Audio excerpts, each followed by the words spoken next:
the word Relief Society is they do it like this: Relief Society, right? So my thought is, let's change the spelling of that from a bad magic spell to a good one. Relief Society, right? And then the work will be about a living tree instead of a dead tree, or I should say a tree of the dead, maybe. Um, you know, instead of doing work for the dead, maybe do work for the living, right? Because that's the present, right? That's what's given to you now, right now, in this moment. It's the present. It's the gift. So if we do work for the gift, work for the living together, then we're doing something more like a family tree. Now, I don't know that we should necessarily use the word tree when we describe family, because birds live in tree, and they've made that sound cold, bird. Now, of course, birds are wonderful creatures, but maybe we could give them a different name. But I think it's much better to do work for the living rather than spend your time looking down and doing work for the dead. So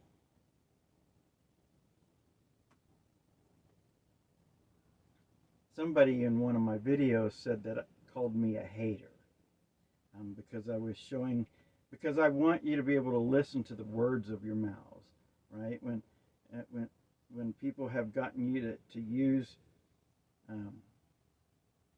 spells that invoke evil in one way or another, even if it's subconscious, it's a subtle deception that you don't know.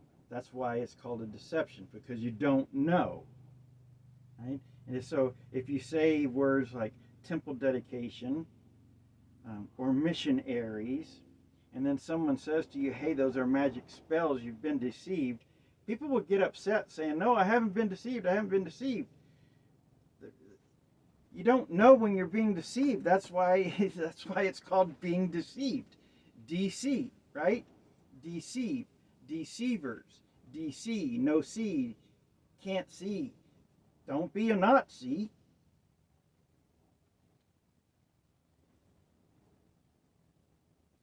So, and there are times, at moments during some of my videos, I will get frustrated, which is an interesting word because it's a trait of being fussy, right? And so sometimes I will get frustrated and I will be a little fussy about people saying magic spells and about the people that deceive them.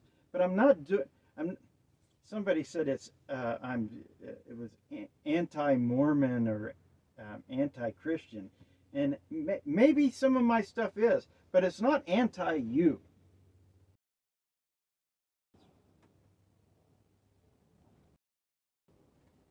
See, these are crazy words that the language has, but people have got to learn to listen to the words of their mouths.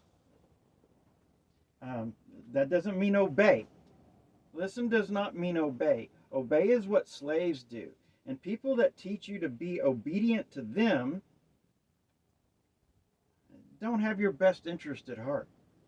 They might say,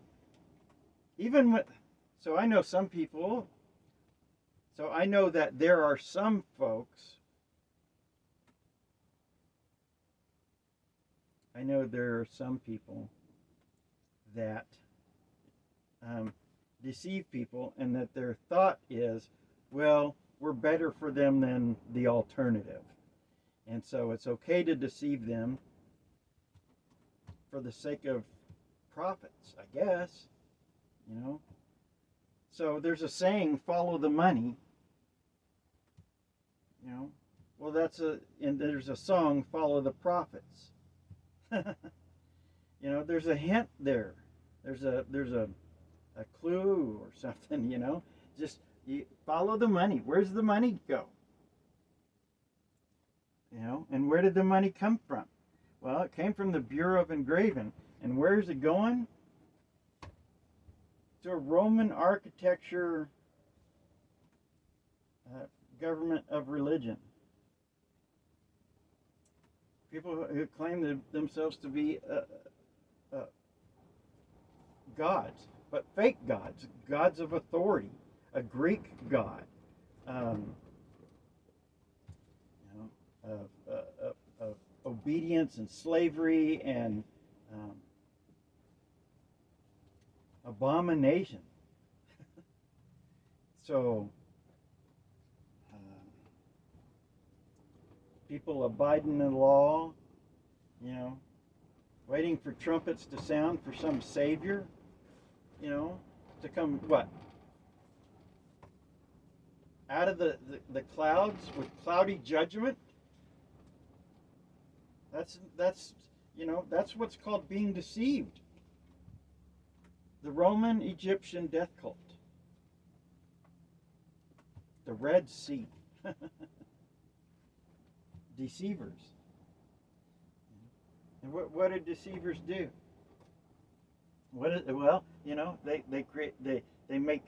They create death cults.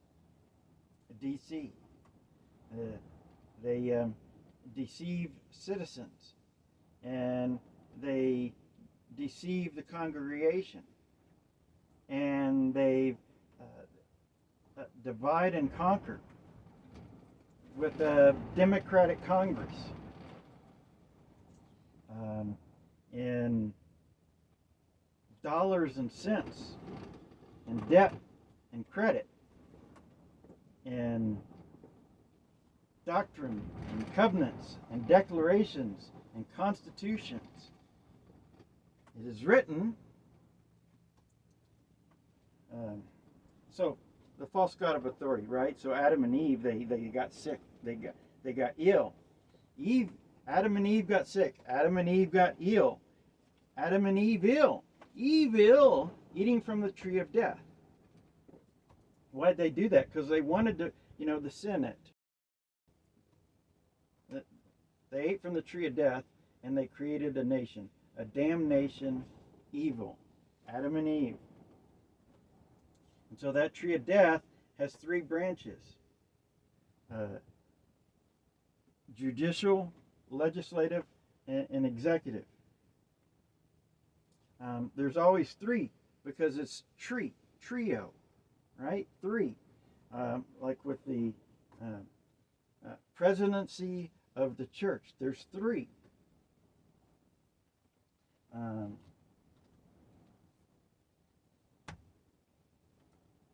so the Senate. Why did they hate? It was a sin. Why? Because they wanted to make themselves gods. Gods of authority. Thor. Right? A Greek god. And you see the bolt of electricity there. It's a trick, and it's showing you it's hidden in plain sight. They call electricity power. Thor, by the way, that's House of Representatives. But anyways, they call electricity power. All right, and there's two forms of electricity, AC and DC. And so AC is religious power, and DC is political power. AC, DC. Back in black. Black robes, black ink, black powder.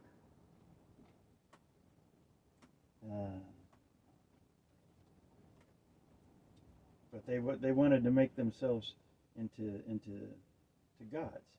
And so you have the Senate, because they wanted to make themselves gods of authority. And what is authority? It is elimination or destruction of equality.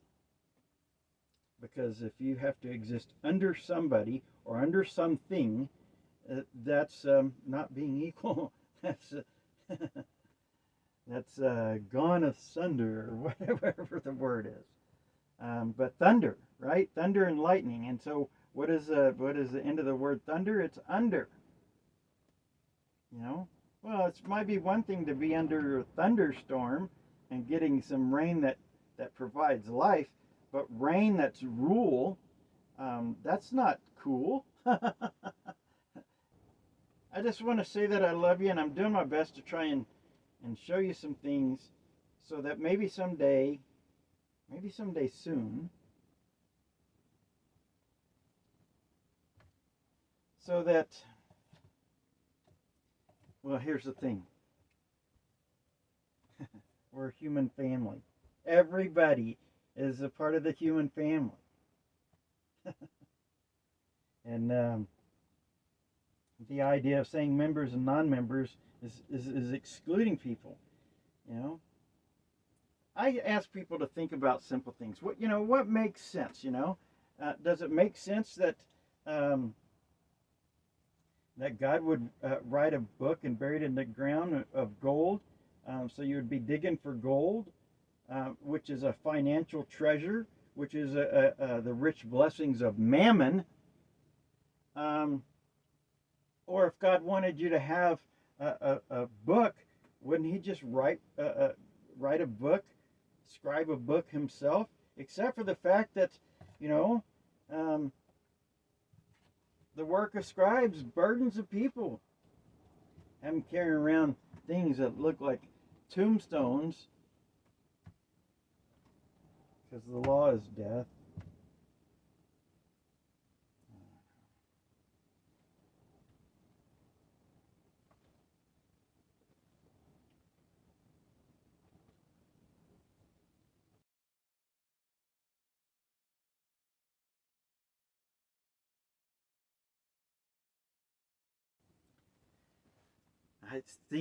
Thing is, I love you, and I'm doing my best to try and I want to inspire y'all to make heaven, right? The idea of waiting for to die and then experience heaven is not very so, um, you know. And you would think that people would want to make heaven on earth, and if they refuse to have faith in me and they just go, we're going to wait for somebody else to come out of the clouds with cloudy judgment and judge the world or whatever. Why don't you at least make heaven here, a welcome home thing?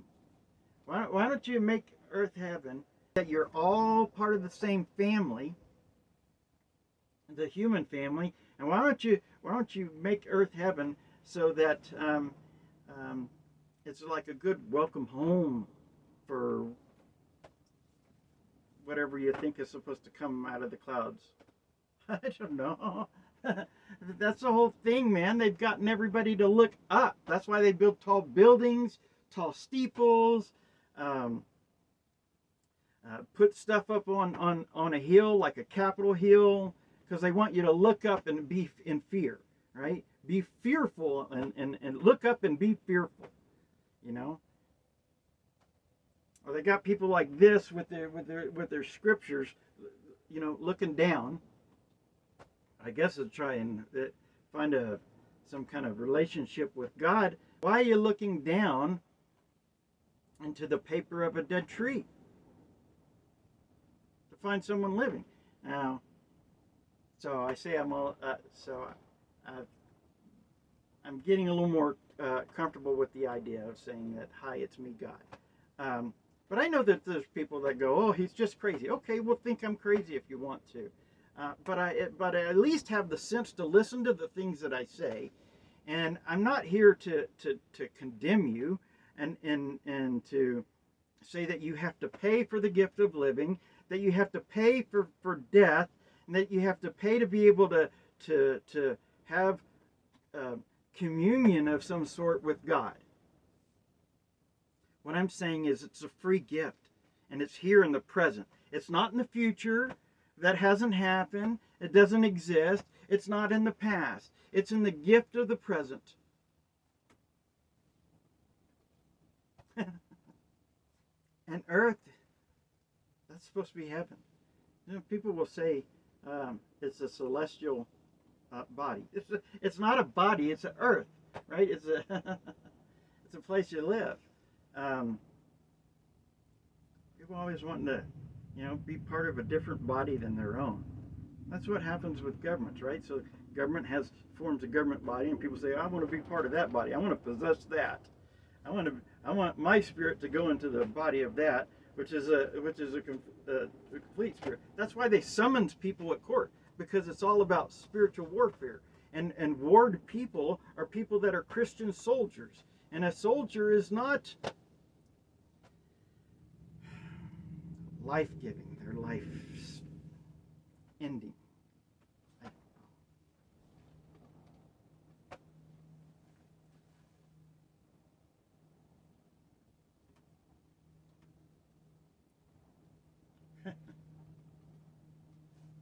I love you. and I'm not shunning you. I shun some of the ideas that people have and some of the words that people say, but even eyes have to think and stop, and I have to listen and stuff like that, because I grew up learning this language. Oh, I was talking about that. Maybe you don't have faith that I'm God, because you expect God to be 6'2", with long flowing hair and a beard. But here's the thing. Mormons do get Christians. One of the things Christians will say to Mormons is, "Oh, well, you think, God is a man. That's weird. It's weird to think that God isn't a man." But how many people in the church would accept a guy that looks like this as God? And why wouldn't you? Because I'm not 6 foot tall and stuff like that. But how many people in the church are 6 feet tall with long flowing hair, a beard, and walk, right? But you all say that someday you'll be gods. Do you think every one of you is 6'2"? No. And then they program in the language. They say you were shorted, which is like you were cheated. They did all of these things so that subconsciously the neural language program would have you completely reject God. It's the persecution of God, not the saints. God is the one who's being shunned.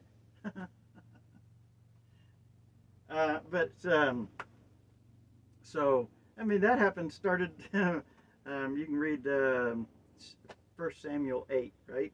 The age of 8, when people chose to do something else instead of God. They chose religions and gods of authority instead of a God of love, because they wanted to be led into war. That's specifically what they said. And now they have ward members and Christian soldiers and people going to war because they want to go to war instead of remember that it's a human family. So who you want to go to war with? Your family? Why? And they have the crazy idea that Satan's plan is to save everybody, but have them no choice. It's just an all mixed up thing, and that God's plan was to lose some of you, because all the family, I guess, it's okay to lose part of your family. What? What kind of thought is that? How about this? Satan's plan was to give you very little choice, or keep taking away all the ability that you was to keep you from being free and not worry about saving you. Governments and religions aren't worried about saving you. They're worried about making sure you're worthy with your payments. And controlling every part of your life to be able to punish people. And so judgment is about good judgment. It's not about condemnation. That's what man does. Creates condemnation from a damnation.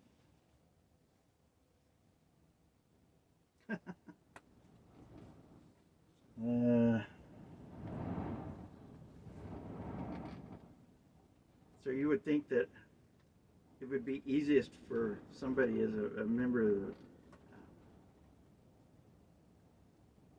the Church of Jesus Christ of Latter-day Saints, you'd think it'd be easiest for those folks to accept me, right? Because you can accept truth or you can be deceived, right? Deceived.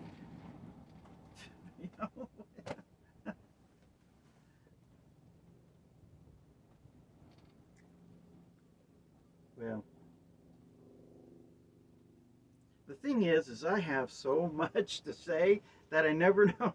It's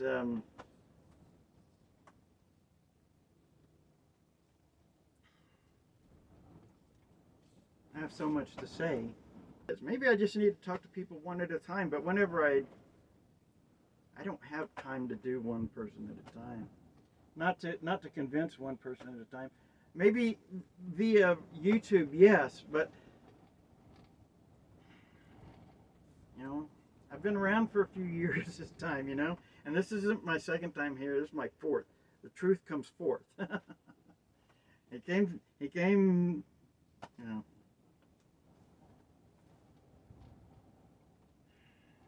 And my mom could tell you why fourth, but she doesn't have any faith either.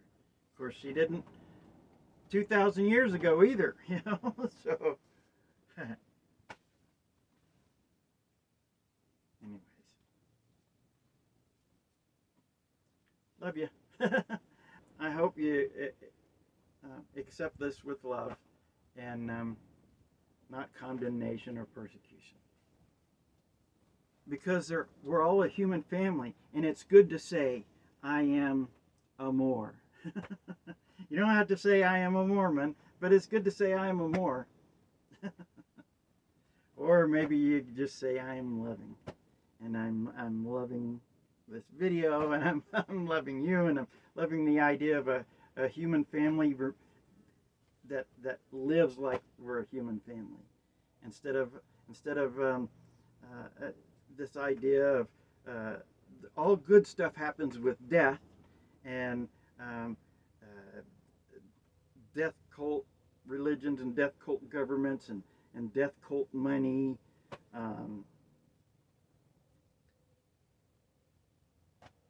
Maybe you could love the idea of making it about the living, you know? Because we have a great human family and so many neat, wonderful people, and those folks that don't feel kind and loving sometimes, you just need a bunch of love. That's all. We just need to love them, you know. I'm not sure the best way to get that to happen. I've had some mean things happen to me in my life.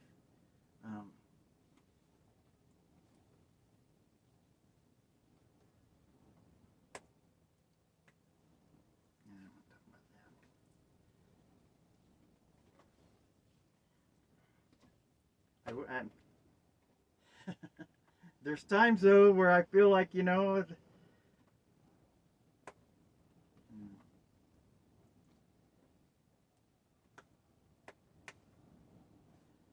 I'm the little guy, and it's the bully of religions and government and a financial system that have been bullying me and bullying you all our lives.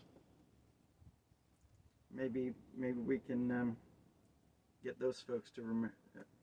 Maybe we can get those folks to soften their hearts, right? As we soften ours as much as possible for folks. Everybody, man, we're all human family. So, love you.